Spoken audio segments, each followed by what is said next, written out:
Everyone comes to me and they ask me, what's my best investment? I mean, I hear that question so much. And if you're asking that question, you're asking the wrong question, because your best investment is you.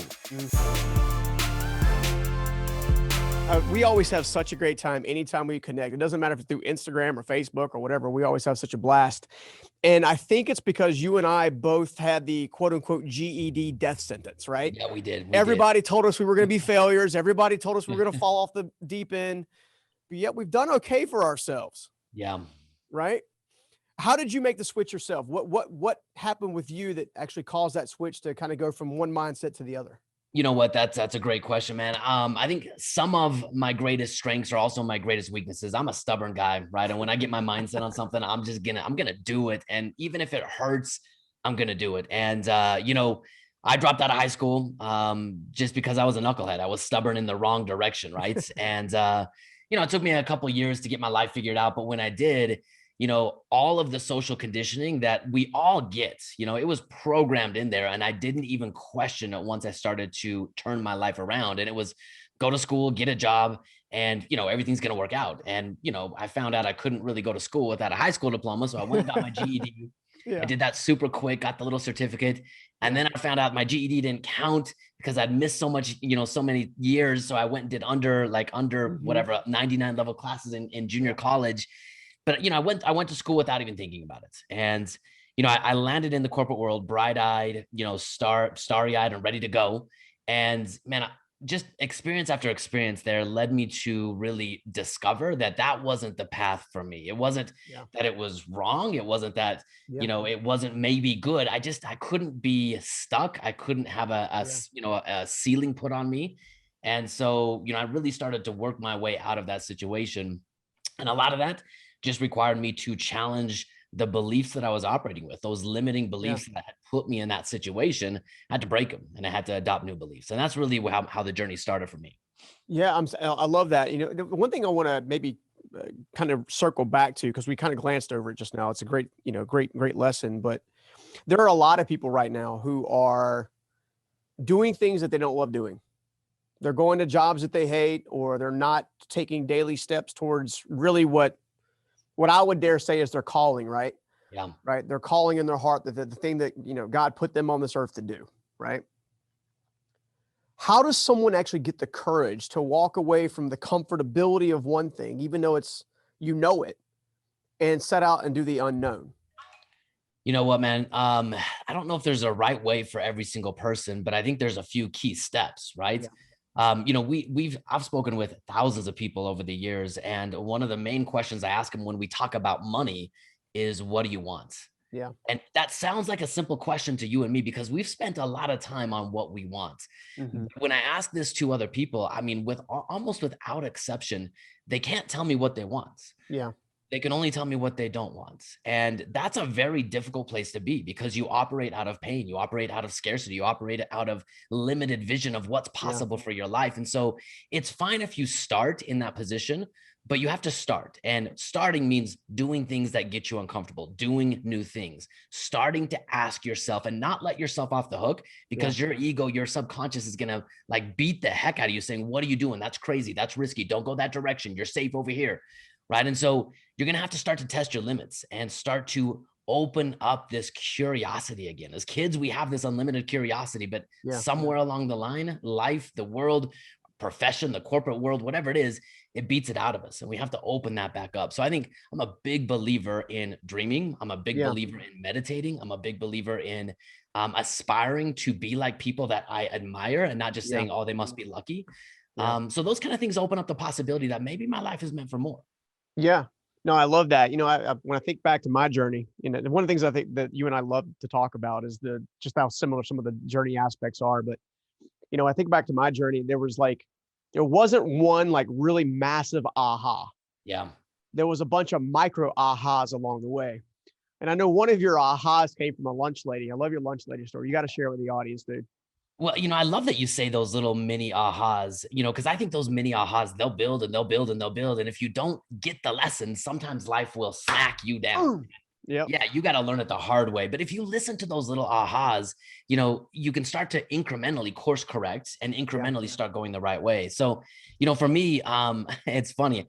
I don't know how to cook anything. Like when I dropped out of high school, I moved out of my house at 15, and I was so excited that I got to eat Captain Crunch for dinner. And that was about what I ate, Captain Crunch and Whoppers for like 5 years. I Um, had hot dogs and macaroni and cheese myself, but you know. so man, I mean, it gets you through your teenage years. It's not so good right now, but you know, but when I went to school for like a management degree because I thought, man, that's how I'm gonna make money. And I landed in the corporate world, you know, managing K through 12 school district food service programs. And it was so crazy. I didn't know what the heck to do or how to do it.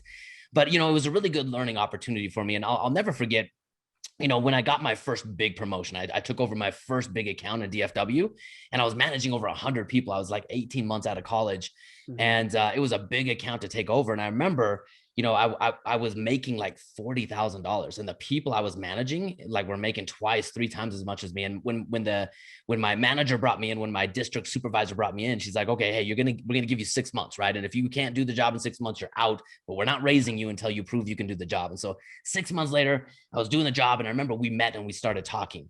And you know, I felt like I needed more and I wanted more. I wanted to be compensated more, but I wanted more out of the position as well. I wanted her to let go and let me just, you know, kind of run it. And you know, we were talking about money, and I remember she asked me, Ryan, what do you want? And I remember I didn't really think about it, but I just responded, I want to be happy. And she's like, Ryan, cut the crap. How much money do you want to make? And at that point, right then, like it was a real big lesson for me that you know, a lot of times in professional world, in the corporate world, it's all about the money. And Yeah. if you're not really careful, you will start to sacrifice what you truly care about, what you truly want for money. And the dangerous slippery slope for a lot of people is it's this idea that one day when you have enough money, then you can go back and figure your life out. But I've seen it so many times, and it happened. That's really what led me down my path. I was losing everything I cared about in the pursuit of money and in the hope of one day. And so that was kind of one of the big little teeny wake up calls for me that started shifting my mindset around what do I really want and how do I build a life fueled by money that helps me live a life that I want, not wait for one day. Yeah, you know, I'm glad you said that because you know this. It's funny as I listen to you talk more, and I always get fired up as we talk. But you know, one of the things that keeps coming up is this question: What do you want? What do you want? What do you want? You've basically said it literally and then figuratively like 6 times already, and we're barely 10 minutes in, right? So much for me of discovering what I wanted came down to the people I was listening to, Mm, right? yeah. And I would dare say that the people that I was listening to when I wasn't able to climb out of my own junk were broken, and bullheaded. Yeah. Why on earth do we listen to bad advice from people when we know it's bad advice? Yeah, man, that's such a good question. You know, we've kind of taken that in the financial space that we operate in. You know, people ask us, they, you know, want to compare us, you know, us to them and this guy and that Yeah. credential and all this kind of stuff. And my number one question back to that person is, hey, I don't care what credentials the person has. All you need to ask your financial advisor is, are you financially free? Yeah. Like if that's not the answer, why are you taking advice from that person, right? And so I don't know why we do that. I think it's comfortable for us because Mhm. people that are in our same you know economic you know environment, they're in our Yeah. same political environment, whatever we believe, they're not really going to challenge us, and it's uncomfortable to be challenged. Like, dude, it's really, man, some of the mentors that you hang out with, Yeah. you know, the mentors that I hang out with, Yeah. it's kind of I get the tingles when I'm around them Yeah. because I'm Yeah. uncomfortable. They make me Yeah. uncomfortable because of who they are, how Mhm. they live, you know, the profits that they generate in their business, Yeah. the value that they create, the teams that they manage. Yeah. It makes me uncomfortable, and you know, that uncomfortability, you know, if you're not careful, will cause Yeah. you to shrink back into what is Mhm. comfortable, or it'll cause you to level up. Yeah. I mean, I've always said that principles govern promises. And I think the biggest difference between where you are today and where you are tomorrow is the principles that you use to get there and to kind of guide you down that road. You know, I think there's this misnomer, if you will, that you have to be 75 years old before you can retire or be financially free.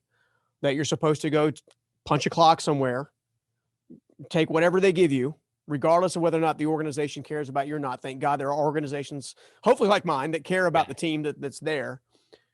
But then at the end of the day, you go home, you're depleted, you're exhausted, your relationships begin to suffer, you're not really connected to your kids. And the next thing you know, a decade has passed Mhm. and you're in the exact same place as you were 10 years prior. Yeah. How do you we you break get free from the financial bondage?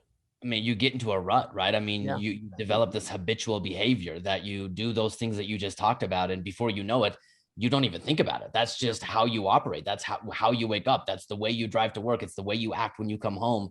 The I'm sure there's other ways to do it. I've seen people have life just crash down on them, and in a Mhm. moment, they change their perspective overnight. Near Yeah. death experience, sickness, whatever it might be. The way I found to do it was take my life back, and that sounds like easy, but that's Yeah. really difficult. And so the way I shifted it, and I bet you have the same thing, Stephen, and I bet every person you follow has the same thing. I had to start winning the day before the day even started. And that was my Mhm. path to Yeah, taking that's my good. life back. I would wake up earlier and I would say, look, I want to be healthy. And, Yeah. up to this point, I was trading all this time. I would wake up, I'd hit the snooze button, until I had to get up. I'd eat something crappy, I'd get on the road, I'd be stuck in traffic. By the Mm. time I got home, I wasn't ready to work out and be healthy. Yeah. But if I started that in the morning and I started working out and being Yeah. healthy in the morning, I got my mind right, or I got my Mm. body right. And then if after that, I got my mind right and I put information in my head that would help me get to the next destination that I wanted to get to inside of my life, I Yeah. started elevating my mindset. So my body, my mindset, I started praying again. I started, connecting with a bigger vision for me and my Mm. family. I started leaving notes for them. I started tapping in and making deposits in those accounts. And I started the journey of becoming financially free. And I remember, I still practice this today. I call it my freedom power hour. Now Yeah. it's expanded to a couple of hours, but if I can take 1 hour a day, and if you just, add that up over a month, over a Mhm. year, at the end of 1 year, it's like I lived one extra month, one complete extra month I spent working towards a life that matters to me. I Yeah. mean, if you start adding that up over a decade, over 2 decades, like your life starts to radically change because you take it back. And the cool thing is, once my power hour was done, it was hard to close the computer and shut down Mhm. my side hustle. It was hard to put down the book that I was reading that was helping me start a business. It's hard to do those things, Yeah. but man, I felt like I'd won. And no matter what came at me at the rest of the day, whether it was good or bad, whether it was a corporate like onslaught, I had to go to meetings, whatever it was, Yeah. like at least behind me, I had this momentum because man, I won the day. And if I can do that Yeah. 1 day, 2 days, a week, a month, I start to get into a sense of momentum where rather than it being my DNA that I'm just going to wait for one day, Yeah. I become the person one step at a time. Yeah, that's so good because I did a store. I was trying to. The team's got me doing more Instagram stories now. You may have seen a few of them recently. I I'm have I'm, I'm you, trying. I'm trying to. you're good on camera, man. You're good on camera. Well, I appreciate that. I'm trying to figure out my way. Right. My team was like, "Yeah, this video is really good." I'm like, "Okay, great." And they're like, "What are you doing?" I'm like, "Just trying to be me," but I'm talking to myself. I feel like I'm talking to myself. But anyway, in doing so, there's been this piece of mindset, and whether people realize it or not, you just gave them a master class on mindset, like starting your day. And one of the principles that I've been trying to get them to govern, right, to take ownership of is get your butt out of bed, start off with some prayer and meditation. For God's sakes, be thankful and grateful when you first walk out of ask for good things to come your direction, ask for opportunities to be of service to others, and then get your butt to the gym, Yeah, right? Gym, yoga, whatever your stick is, whatever. right? Just get moving.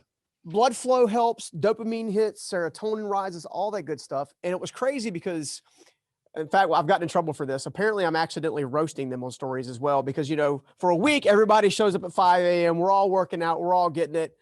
And then about 4 days in, one person's missing. 7 days in, two people are missing. 10 days in, everybody's missing, right? And I think literally right now, I've got one person that's actually been consistent. Yeah. And so much of it is starting with the mindset and with the intentions that you just set out and actually just being consistent. I want to jump into the financial stuff, but I think this mind thing, it controls how you handle everything. That's where it starts, man.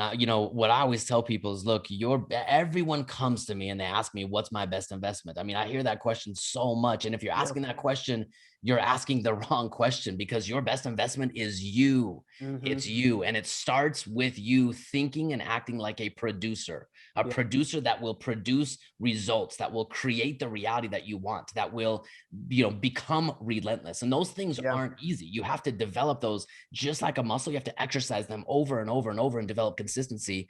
One of the things that's been key for me over the years, especially when it comes to waking up early, is having an accountability partner. Yeah. right? There's mornings that I don't want to get up. I know what my vision is. I know what my goals are. And I'm really motivated when I go to bed at night. And then I wake up in the morning, I'm like, oh, I didn't get enough sleep. It's Yeah. too early. It's still dark outside, Yeah. right? But having an accountability partner, I know that person's either going to be at the gym or going to come pick me up, or I have to go do the same for that person. That's massive, right? Because then I think we let ourselves off the hook pretty easy, but it's harder for us to let someone else down. So, Yeah. right, get other people involved in your journey. I'm a very visual person. I think a lot of times we lose sight of what our goals are. They're fuzzy, they're ill-defined. So define your goals. And man, I know some people like to have these really big visions. I like those as well, but I like to define goals that I can see relatively good, right? Yeah. I mean, I don't know what's going to happen 10 years from now. I have a general fuzzy idea of the direction I'm Yeah. going, but I have a pretty good idea of what my life can look like in 90 days. So set something that's close enough to my current reality that I can actually see myself making progress mentally towards that new reality 90 days from now. And so setting short range targets, focusing on you being the producer, getting help. Like you're not on this journey alone. There's other people out there, I guarantee you, that want to elevate the quality of their life and they feel alone. Find that person and elevate, rise together. Yeah. Yeah. I love that because what you're talking about is like the mist, right? So one of the things that I've been sharing with my team is like, all right, where are you at 6 months from now? Because you can see that pretty clearly. Yeah. Where do you think you'll be at 12 months from now? Still pretty clearly. Past that, it gets further and like foggier and foggier and foggier. And 10 years from now, dude, I never thought 10 years ago that I would be standing on stage speaking at places or writing books or being on camera or doing any of this stuff, right? And I know you didn't either, probably. No. Right. So I think that's so pillar. But I want to jump into financial stuff here in just a second. I got one more question on this whole mindset. These are my favorite questions because I really believe like dollars follow value. If you can become a person of value, if you can, and value starts with you rising. Like I can't help someone if I'm on a lower level than that person. I have to raise my level of expertise, my level of ability, my level of confidence. People can see confidence. They can feel it. Do you have a palpable energy when you come into the room? If so, people are going to gravitate towards you. If not, if you're uncomfortable in your own skin, if you're, sad, if you're, obsessively tired, if you're grumpy, like no one's going to gravitate towards that. So become a person of value. That makes your financial life so much easier because then learning how to keep the money and turn it into cash flow, that's honestly pretty simple. It's trying to figure out how to get yourself in gear and start making money with the value that you create. Yeah. And then you brought in the accountability side of things. So here's where I think people are getting some stuff wrong. They choose the wrong person to be the accountable person. Yeah. It's kind of like learning from the broke doctor, right? Mm. Had to practice for 20 years, spent all the money he had, and he's trying to give you financial advice. Yes. How are you, or maybe how, or in what way do you choose your accountability partner? What is your filtering mechanism? Man, that's such a good thing. I love that. And you hit the nail on the head when you were talking about your team. If my accountability partner does not have a vision, then they shouldn't be my accountability partner, right? I mean, what are they working towards? Because they might be motivated in the moment, but motivation has a battery life and that might last a day, a week, or a month, maybe. But after the motivation fades, what is the thing that's actually driving you? And so I can see 90 days out. I can see 6 months out, 12 months out is close enough that I can see it. So every accountability partner that I've had, we've set clearly defined goals together. And it's not just financial goals. It's, what books are we reading? How do we report back to each other? What, are we going on date night with our spouses, right? Are we actively making proactive deposits in the lives of our children? Are we saving the money that we need to be saving to hit the financial goals? What's our business revenue? I love having an accountability partner that I can check in and say, hey, you said you were going to do X, Y, Z, not just the gym, but you said you're going to do X, Y, Z. Did you do it? Now, what happened? Why not? And if that consistently doesn't happen, that's probably not the right accountability partner, because if they can't live it, they can't hold me accountable. If I can't live it, I can't hold them accountable. Well, what if they're doing the things that you've asked them to do with accountability? Means that whatever commitment they've made as a group, they're doing that. But you find out that they're maybe being unfaithful or find out they're doing some shady business practice. Yeah. Do you break ties or do you keep ties? Man, I would, because like you said, you are the average of the people that you hang out with. And man, I remember, I told you I dropped out of high school. And when I finally started getting my life back on track, I traced my life back to the exact moments when I made the first decision that got me in trouble. And it was in third grade. And it was crazy tracing it back because I'll never, ever forget. We moved from California to Utah. We moved into a new neighborhood and I wanted to be popular. right? And I remember in third grade, this is third grade, dude, but there was two guys, Cody and Chris, and I wanted to hang out with Cody and Chris. And these guys, they were hellions, they were rebels, they were tough dudes, but I wanted to hang out with them. And for third grade, I did it. For fourth grade, I did it. For fifth grade, I did. And I remember one day I was out in the backyard with my dad, and he was building a doghouse, and Cody and Chris, someone was coming to pick me up so I can go hang with them. And my dad said something to me. He's like, Ryan, you've got to start being very careful who you hang out with. Like, these guys are a bad influence on you. And I was like, you don't know what you're talking about. Yeah. But man, I'll never forget in junior high, like, I kept thinking I could be close, but I didn't have to cross the line. I didn't have to do the things they were doing. I could just be close to them. But in junior high, I fell off the rails. And I remember when I did it, like the first time, like it just happened without thinking about what I had just done. And after that point, like, I had a choice. Do I want to give everything up, or am I just going to let go and go all in? And man, from junior high to being a sophomore in high school, man, my life just went down until I dropped out. Man, so it does come by who you hang out with. Your association matters big time. Yeah. I mean, my story is very, very similar. And ultimately that led me to being homeless and stuff like that is being around the wrong people, listening to the wrong ideas, and doing the wrong things. Yes. And then not having I myself had a high sense of pride that kept me from having my quote unquote humbling moment. I could have gotten started earlier, not having to go through that suffering. And one of the reasons I wanted to bring that up is because a lot of the folks that are watching and listening to the show on a regular basis, right? We used to be 30 years old up to like 50 years old. And that used to be like the sweet spot. We're dipping down to 16 years old now, right? The people that we used to be, right? Right. So we're now talking to them saying, hey, look, you might not be listening to mom and dad. You might not be listening to your aunt, your uncle, but here's something that's legitimate. We did stupid. It cost us zeros and time. Don't do it that way. Yeah, no doubt. Lots of zeros, lots of time. And man, as I look back at some of those early friends that I hung out with, I mean, Cody and Chris, one of them's dead and I don't know where the other one is now, but look, as I look back at those people, the ones who didn't learn the lessons at some point, their lives continue to go down, or they're in that rut that they just not going to escape from. And the only way, when I decided to change my life, man, it was crazy, Stephen. Like, I had a very, very crazy thing that happened to me, and it caused me to question everything I was doing. And the next morning I woke up and I was like, I'm done. And I moved out of the house that I lived in. I stopped dating the girl I was dating. Like, everything stopped from me. Like, it just stopped. I had to make a 180 because I couldn't be close to that life and get the things I wanted out of it. Yeah. Yeah. And I think we all had that catalyst moment where ultimately you've gone off course enough times where you finally get to a point where it's like, either you're going to choose life, or you're going to choose death in many respects. Love that. Yep. I want to go ahead and let's go ahead and pivot to money, right? How many people lost a ton of money in the 401k market and the Wall Street area, right? Lots of people have lost money, made money, lost money, but mainly lost money. Yeah. Why is Wall Street maybe not the best way to invest?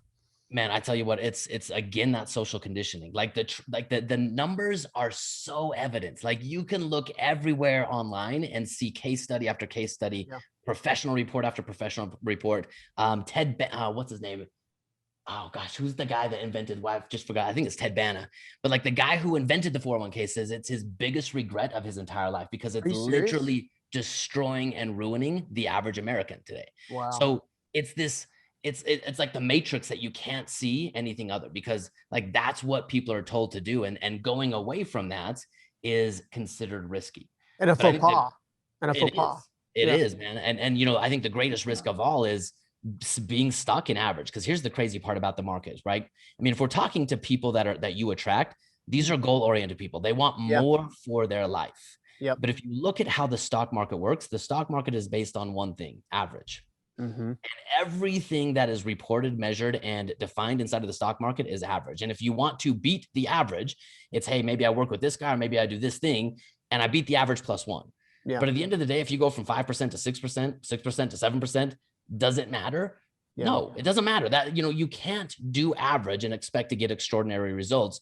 In order to get extraordinary results, you have to look at the average, and you have to walk away from what I call the cult of the average and do the exact opposite. And if we take our finance hat off for a moment, look at everyone that's successfully financially, everyone. They've all done the exact opposite. Warren Buffett. Warren Buffett doesn't buy mutual funds and doesn't invest in 401k. Warren Buffett buys companies. Companies that he can control and that he can generate profitability from. So, it's really just this mindset of average versus extraordinary. And the difference and the distance between those two is getting more and more pronounced every single year. Well, so if we know what we shouldn't be doing, or, because I would say that, I'm fairly financially independent as you are. Yeah. I don't have a ton in the stock market. I'm not trying to game the system and make money on, was it GameStop or whatever the hot thing is this week. I've watched more people lose more money thinking they're about to hit it big and have some kind of get rich quick kind of thing, rather than an actual strategy, an actual process to get there. Yeah. So if that's the wrong way, what's the right way? I love that, man. And I'll ask you this, like, if you could look at your life and say from front to back, when you got into the game of money, right? From investing to working for money to running a business, what has been your greatest investment of money and time? My greatest investment of money and time, as far as a positive return, would be myself and my businesses. Boom. That's it right there. That is the game of investing. And so here's the reality, guys. When you invest, so we call this the core four. Anytime you invest, you have to look at that investment and increase two things within the investment and decrease two things within the investment. Okay. The first thing you have to increase is your level of control. Stephen, how much control do you have over yourself and over your business? I would dare say pretty close to 100%, because I would say my biggest financial mistake is spending money on stuff that didn't make me money. Heck yeah. So you control it. If you have a losing month or a down month, you can come in and say, hey, we're course correcting, we're going this way, right? So increase your control. You then have to increase your return, but on the flip side of that, you have to decrease your risk. And the best part about that, at production, when you're producing, you sit at the center of that. If I want to increase my return and decrease my risk, I have to develop mindset, skill sets, and a network. I have to put better people around me. I have to develop a better, stronger mindset and better skill sets to increase my return and decrease my risk. And last but not least, the biggest destroyer of wealth is tax, period. And if I make money and then I put it in a place where it's going to be taxed today or taxed in the future, I've got a big problem, right? And so when we look at investing, I think the best thing you can invest in is yourself, your ability to produce and make money. Then the next thing you need to do is just figure out how to keep it. Keep the money you make, because I see so many entrepreneurs who get good at making money and then they're really good at losing it, right? They make money and it lives in their business bank account. They think they're rich and then they dump it all in their business. They weren't careful enough and then they lose it. Or they listen to their brother-in-law and they go put it in some, whatever, newest, greatest stock. Or they buy some fancy sports car they really can't afford yet. Yeah. And so it's this constant roller coaster of making money and losing money. So make money, keep the money that you make, and then turn it into cash flow. One of the biggest challenges with people in the game of money, you got it right there. You guys didn't see that because he was talking cash flow shirt, courtesy of Mr. Lee. Yes. And here's the reality. Like you have to have a way to define, are you winning or losing in your financial game? And most people look at their traditional 401k or their IRA or their markets, and there's money in that account. Whether it's going up or going down is somewhat irrelevant, but there's money in that account. And I would dare say we all want the same thing. At the end of the production road, we all want to be able to own our time. And whether we want to call it retirement or financial freedom, it doesn't matter. We want our time. Yeah. But if you have a bucket of money, unless you know how much cash flow that bucket of money is going to generate for you and how long it's going to last and how predictable it is, then you're never free. And so if you're measuring your success based on traditional average standards, which is net worth, you're always stuck. You're always scratching your head saying, I don't know if I can retire or not. I don't know if I'm close enough. I don't know if I'm winning or losing. But when you start basing it off cash flow, it starts to narrow your focus to say, okay, I'm making money, I'm keeping it, and I'm investing it in assets that I have control over and that are generating me a predictable stream of cash flow month over month. Yeah. I want to go back to taxes for just a second. Because obviously things are changing in the economy, right? There's a lot more conversation about raising taxes on quote unquote the wealthy, because people that are wealthy don't deserve it, which hurts my feelings given how hard I've freaking worked and how hard I've worked, right?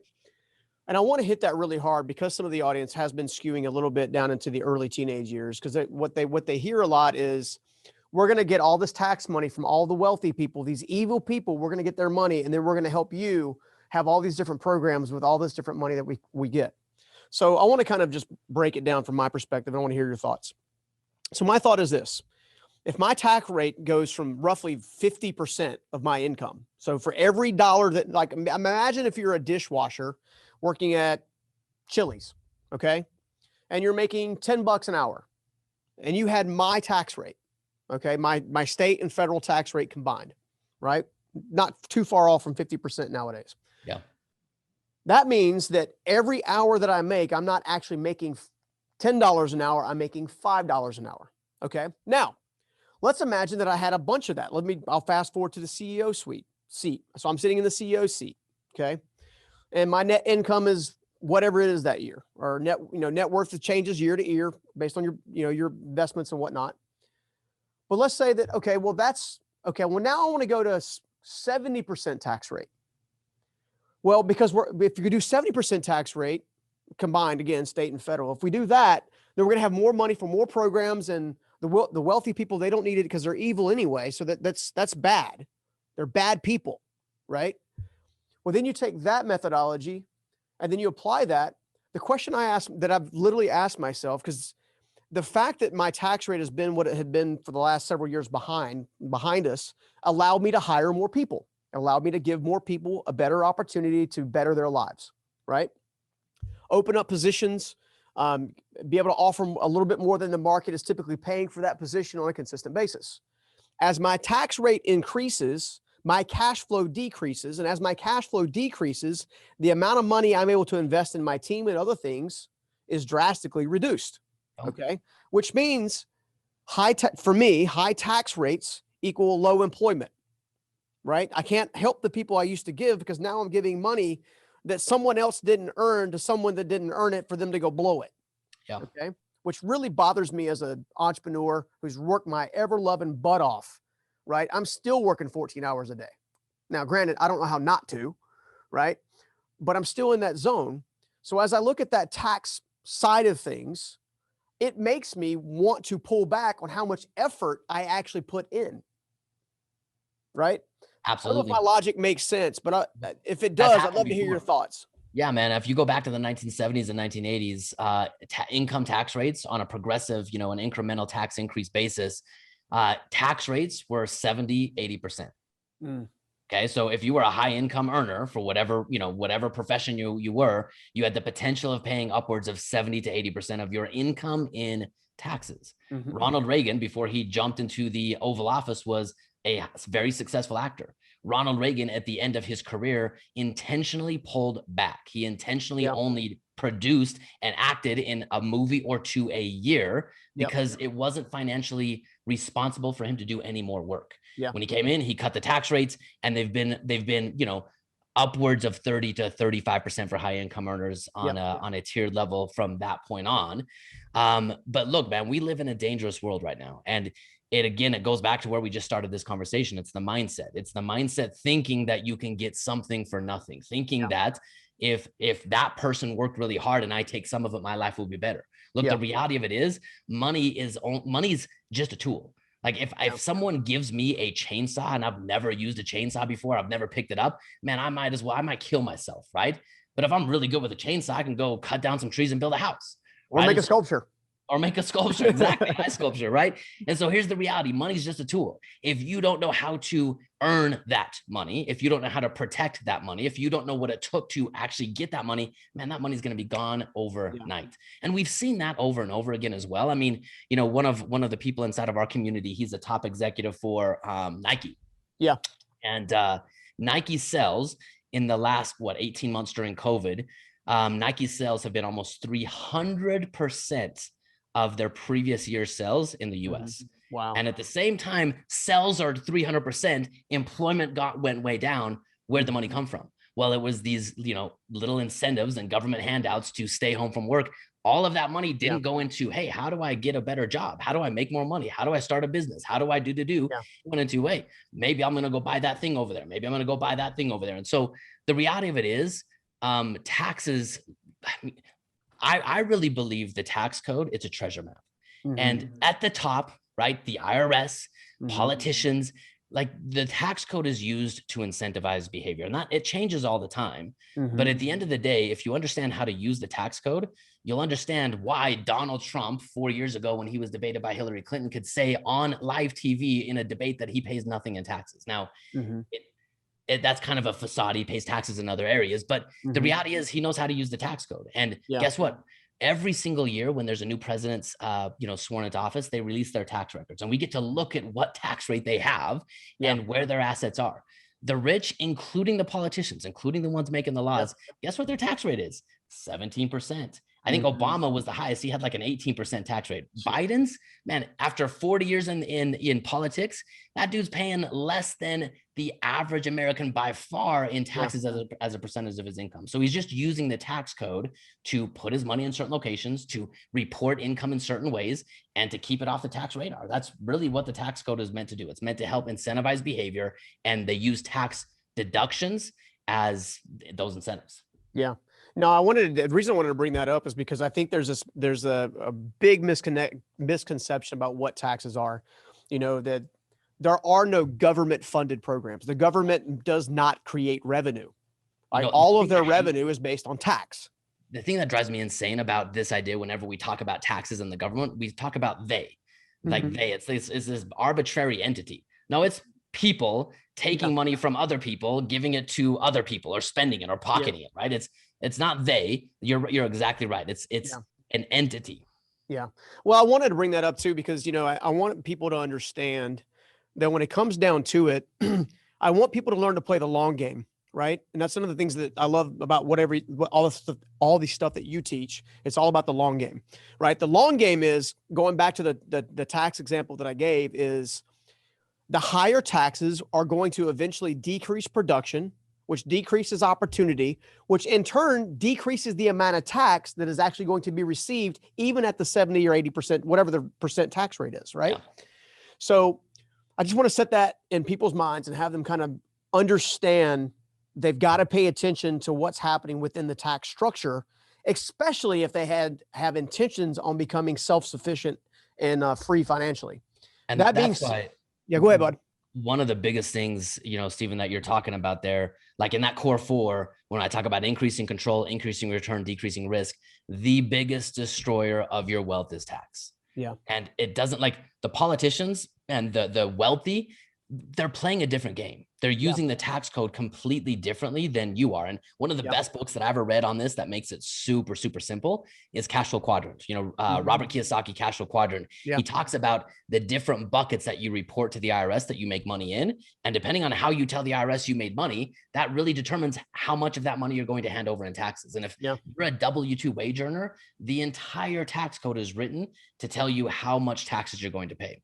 If you're a business owner, the entire tax code is telling you how to reduce your taxes, because honestly, unless there's going to be a government takeover, we're going to move to socialism.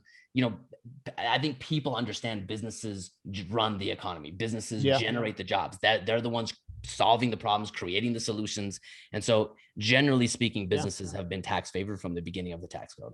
Yeah. I'm actually glad you mentioned the private sector, because I don't know if you know this or not, but the private sector actually just sent citizens to space. Yeah, so thereabouts. Cool. Yeah, $1 billion less than the government did it with. All right, so that's another side tangent. I don't want to go down too far, but anyway, look, you've got an amazing masterclass on handling finances, handling money, what you should be doing, learning how to play the long game. Tell the audience a little bit about the program. Yeah, man. When I was stuck in the corporate world, I felt stuck. I really did. And, I, for whatever reason, couldn't see my way out until I had built my way out. Right. And I could have, I think a lot of people think entrepreneurs are these scary, they jump off the cliff and they figure out how to fly on the way down. I'm sure there's a few of them, but I think most of them are a lot like you and me. We're cautious, we're careful, we're strategic. Right. And so I didn't jump from W-2 fixed income until I had cash flow behind me to say, look, even if my salary goes away and it takes me some time to figure out how to do this business thing, I've got enough cash flow to put food on the table. I've got enough cash flow to keep the lights on. And that opened up possibilities that were always there. I just couldn't see them, right? So our mission inside of Cash Flow Tactics is, look, number one, you have to understand traditional finance is dangerous, misleading, or wrong. And so we're not going to teach you how to do average better. We're going to teach you the exact opposite. And we take a principle-based approach. We've studied millionaires and financially free people from the beginning of time all the way to now. And really, it's a principle-based approach. The rules of money haven't really changed. It's just, do you understand the rules? And so the reality is our mission is rise up, take control. No one's going to come do it for you. No one's going to come save you, especially the government. Do something about it. Invest in your mindset, skill sets, and network. And with the right principles, anyone can become financially free in 10 years or less. That's what we do, man. And we run a masterclass. We run a challenge, cashflowtactics.com. You can check us out on Facebook. We have a 5-day challenge. I think that's how most people find us, because what we do is so opposite from what most people have heard. It takes them Yeah. 5 days to kind of learn, oh, well, this doesn't work. I have to measure on cash flow. How financially free am I? And how do I focus my attention? Yeah, man. I love it. I love it. Look, real quick, for me, how I handle my money, how I handle my family, how I handle my friends, my team members, all that stuff. If I'm honest with myself, actually comes up from a root of faith, like Mm. what I believe in God to be, and the love that I feel like He showed me. Has your faith played a role at all in how you conduct business and how you kind of conduct yourself? 100%, man. You said it earlier. You said, look, a lot of people aren't living their purpose, their talents. Hmm. I believe, Stephen, you have unique talents and gifts. You have a message, you have a personality, you have a way of being that you can serve other people. Your talents naturally solve the problems that other people have. My talents naturally solve the problems that other people have. Everyone listening to this podcast right now or watching on YouTube, they have innate talents that are 100% unique to them Yeah. that will solve problems that other people have. And if we look at the world today, it looks like there are just problems compounding Yeah. until there's no solution on site. And I believe the reason for that is the majority of the people out there aren't living their God-given purpose. They're not Mhm. exercising their God-given talents to serve other people. Because here's the cool thing, man, when you can tap in and align with your God-given purpose and your talents and abilities, you get into this state of flow. You're Mm. doing something that comes relatively natural to you. You're Yeah. doing something that you really like, and time that used to drag now flies, right? We've all been in those states of flow where it's like, man, this is awesome. I love it. But here's the other thing. Like when you're exercising your God-given talents and abilities, you're creating value. And from an economic standpoint, you're likely going to make more money. Yeah. And here's the awesome part. You find more fulfillment. Like money by itself, money in and of Yeah. itself is meaningless. But when you can see the lives that you've impacted, the problems that you've solved, the people that you've helped, you find fulfillment. You're wealthier, you're healthier, you're more fulfilled, and you're Mhm. living an all-around better life. So I believe it all starts with a purpose, and I believe the purpose comes from a higher being. Yeah. So find that, and however you find that, have the courage to believe, have the Yeah. courage to test, have the courage to experiment with what your talents and abilities might be. They're probably covered up with layers of self-doubt, Yeah. with layers of stories, with layers Mhm. of limiting beliefs. And so a lot of times it's Yeah. ripping those things apart one by one until you start to find what makes sense for you. But it's a journey. Yeah. It's so rewarding. It's difficult, but man, life isn't meant to be this smooth sailing, never have a problem. Life is going to give you challenges to help you Yeah. become a stronger, more capable person. I'm so glad you said that because I've said it before on the show that, and for our listeners that listen all the time and watch and whatever, they're probably tired of me hearing to say it, but I still to this day believe the greatest purpose in life you'll ever have is serving the person you used to be. The only way to serve the person you used to be is to become something better than you are today. And you know what's in the middle? What's in the white space? Adversity, trauma, experiences, broken hearts, mistakes, right? I mean, if I look back at everything that I'm doing now, right? Um, Everything that I'm doing now, in fact, if I look at your life and just the businesses that you've built and everything that you're doing, you're actually serving the person you used to be. I'm serving the person I used to be. So if the person's listening right now and they're in that struggle, like just give them a quick word about what they need to know. Man, I love that you said that. A lot of times we shy away, we're embarrassed, we're afraid of our messes, of our mistakes, of our shortcomings. But those oftentimes, just like you say, they become your message. They become Mhm. your solution and your inspiration to other people. I'm going to give you an example through my wife. My wife, we have 3 beautiful, amazing kids, but pregnancy on her has been so difficult. Mhm. And in the third pregnancy, man, the anxiety that built up inside of her and the emotional just stress and trauma that she was going through was I've never seen anything like it. I mean, she went days and weeks with very little sleep because she was so hyperventilating and stressed out. And I remember and we slept in different rooms because I just kind of took care of life while she just tried to survive. Yeah. And I remember one day she came up and she was crying, and I was like, "Oh man, another tough night." And she's like, "God told me." I've been begging him for 2 weeks to take this away, to help me. And I'll never forget what she said. She's like, "I gave this to you so you can help other people." Yeah. And I didn't take it away. Like the rest of her pregnancy and years after were so hard. But Mhm. now she has person after person after person that call her up, and she's there to empathize with them, to Yeah. understand, to help give them some courage. And man, I didn't mean to get emotional about Come that, on, but bro. Come on. so proud of her for that. And she's been such she's been such an inspiration to help other people. Her mess is 100% her message, and she Yeah. embraces it. I love it. I love it. Well, tell us one more time where we can find you, Holmes. And that got me all emotional, Steven. All right. How, Hey, it's how'd you all do good. that? You brought it out. That was That's good. because we're bros, man. Yeah, man, that was good. That was good. All right, man. So look, here's the thing. Cash flow tactics. Cash flow tactics, our mission is financial freedom in 10 years or less. I don't care where you start. It's regardless of your age, your income, or your experience. If you're ready to rise up and take control so that you can live free, then visit us on our websites. You can listen to our podcast, but the best thing is go to cashflowtactics.com/challenge.